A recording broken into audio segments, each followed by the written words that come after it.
She put the divorce papers on the table as a threat. I signed them like I was signing off on a delivery. Her face froze, because the one thing she never planned for was a husband who didn't fight back. What she didn't know was already about to end her. Viewers, before you continue, please subscribe, like and share for more interesting stories. My name is Victor Mars. I'm 38, a structural engineer here in Kansas City, Missouri, the kind of job where nobody notices you until something falls down. I've spent 16 years making sure buildings don't collapse, and somehow I never saw the collapse coming in my own kitchen. Lala and I had been married 9 years. No kids, we'd agreed on that early, though lately I wondered if agreed was the right word, or if I'd just stopped arguing. That's the kind of husband I'd become. Steady. Quiet. The kind who pays the mortgage 2 years early and never raises his voice, because raising your voice means admitting something's wrong. That Tuesday didn't feel like the night my marriage would end. I got home a little after 7, tie loosened, boots still carrying dust from a rebar delivery that ran late. The house was dark except for one light, the one over the kitchen table, where Lala was sitting with her hands wrapped around a coffee mug she wasn't drinking from. She didn't say hello. She slid a manila folder across the table the way you'd hand someone a work order, something routine, something already decided. I opened it. Divorce papers. Her signature was already on the line, dated 2 days earlier. Sign it, she said. Or fight for us. Your choice. I stood there for a second, doing the math on what 9 years actually adds up to. And here's the part one didn't expect, I wasn't scared. I felt something closer to relief, which scared me more than the papers ever could have. Because Lala didn't know what I'd been carrying for 3 years. A receipt, folded behind my license, from a hotel 40 minutes outside the city.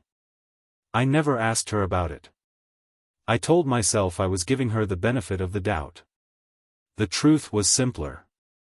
I was scared of the answer.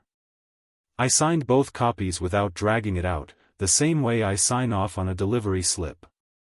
Lala's face did something I'd never seen it do before. It froze. Not sad, not angry, frozen, like she'd handed someone a script and they'd skipped straight to a page she hadn't written. You're actually signing it, she said.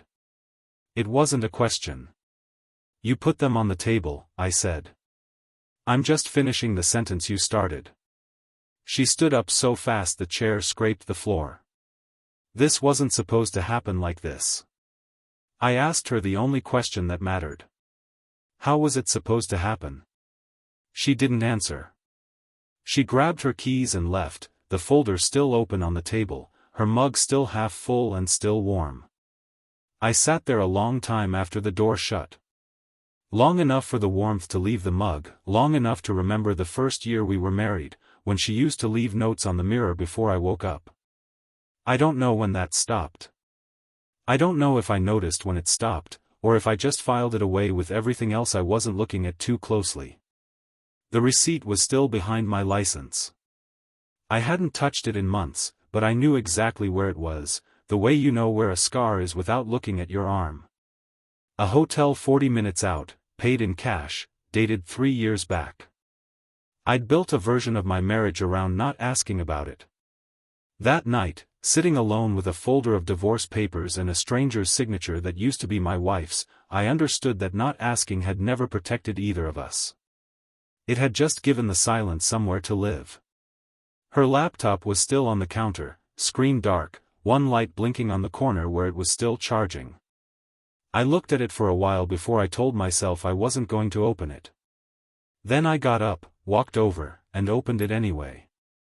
The laptop woke up on a single tab, minimized in the corner of the screen, a calendar invite dated a week earlier, not for a lawyer, not for divorce mediation. Business mediation. A company name I didn't recognize, Halden Reserve Properties. I sat with that for a minute before it meant anything to me. Lala had told me, more than once, that the money from her father's estate went toward her student loans years ago.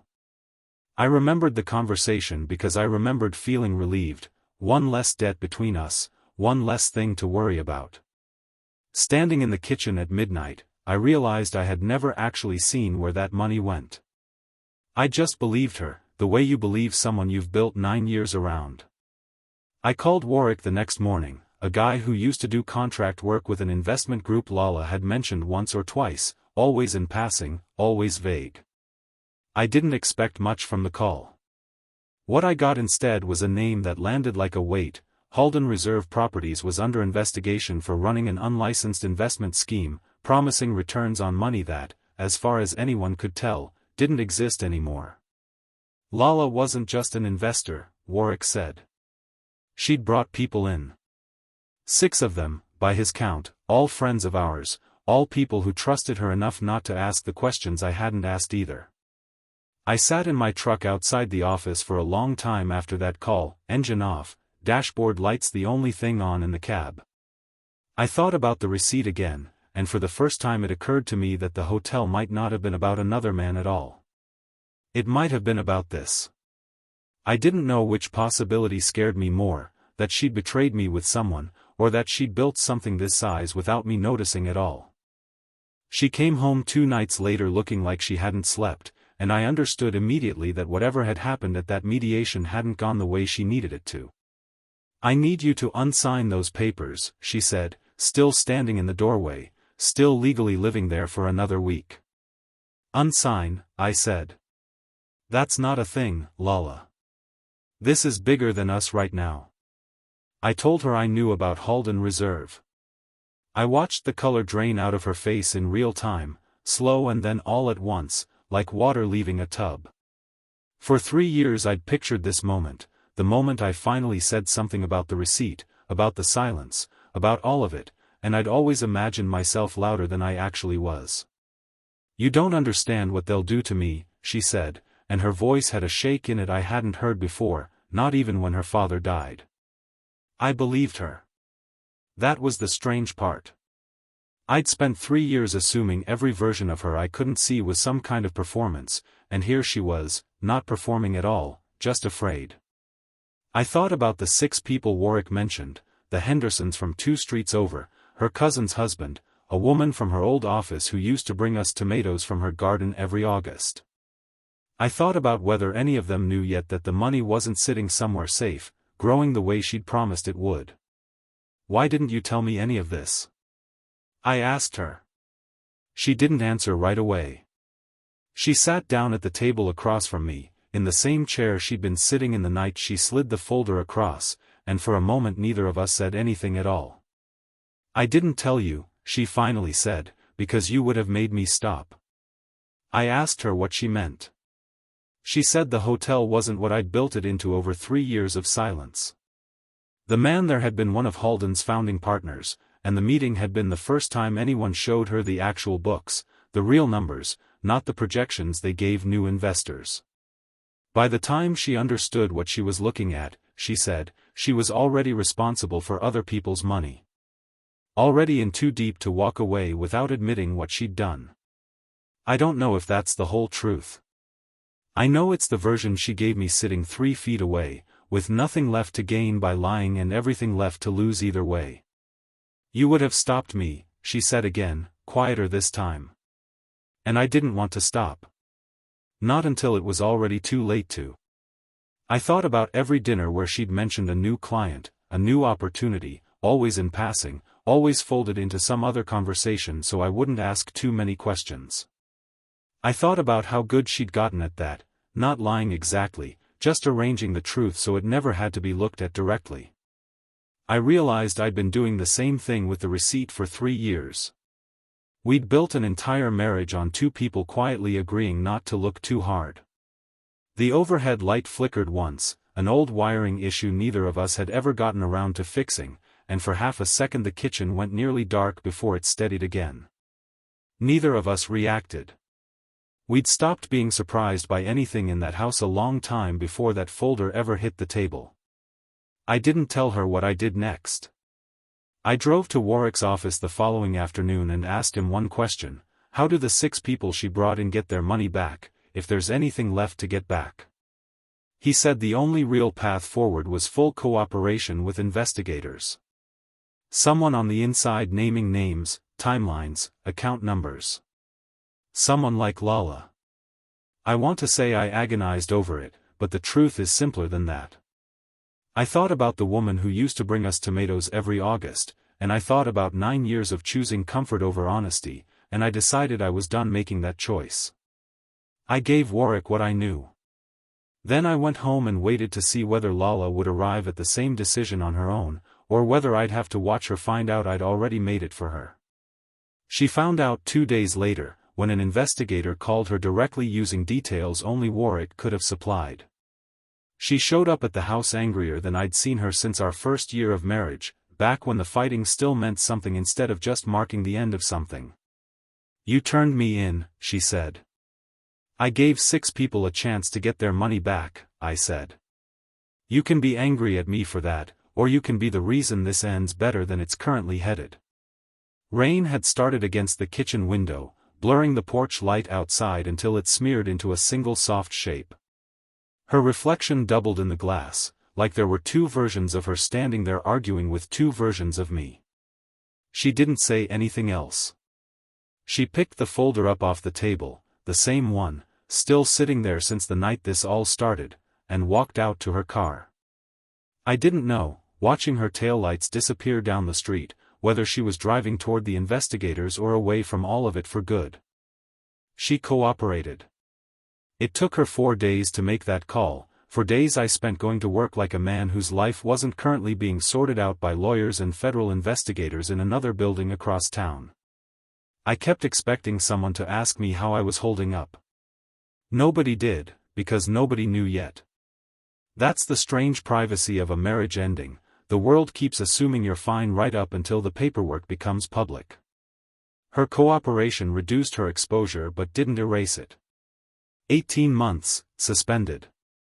Restitution payments stretched out over a decade, structured so the 6 people she'd recruited, including the woman with the tomatoes, whose name I finally learned was on the list, would eventually get most of what they'd put in. Not all of it. Most. I sat in on one of the meetings with her lawyer, near the end, mostly because she asked me to and I couldn't think of a good reason to say no. She looked smaller in that office than she'd ever looked in our kitchen. I remember thinking that fear does something to a person's posture that anger never quite manages. The divorce went through a month after that, quiet by then, no more folders, no more theater. I kept the house. She kept the debt, and whatever was left of the name she'd built for herself before Halden Reserve Properties became a phrase people typed into search bars next to hers. I didn't feel triumphant when it was finalized. I felt something closer to what I'd felt that first night, signing the papers under one kitchen light, relief, mostly, and underneath it, a tiredness I hadn't let myself notice until there was nothing left to hold up.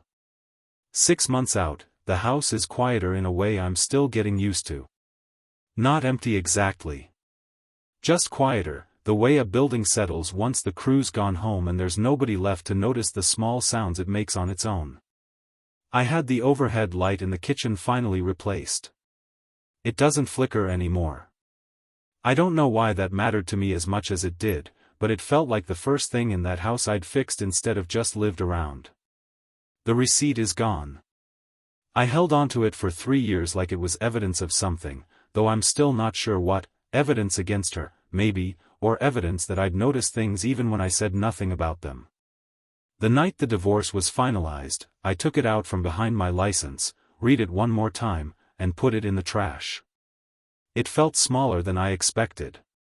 Most things you carry that long usually do, once you finally set them down. People ask me sometimes if I regret signing those papers so fast, without a fight. I tell them the truth. I wasn't the one who put them on the table. I just finished reading a sentence she'd already written, long before either of us understood how it would end. Warwick still calls now and then. Mostly just to check in, though last week the conversation drifted somewhere else, a name I didn't recognize, a situation he thought I might understand better than most people would, given everything. I told him I'd think about it. I don't know yet if that's true. Some tables aren't meant to be flipped. Some just need clearing, and somebody willing to finally do it. Thanks for watching. Please subscribe, like and share for more interesting stories.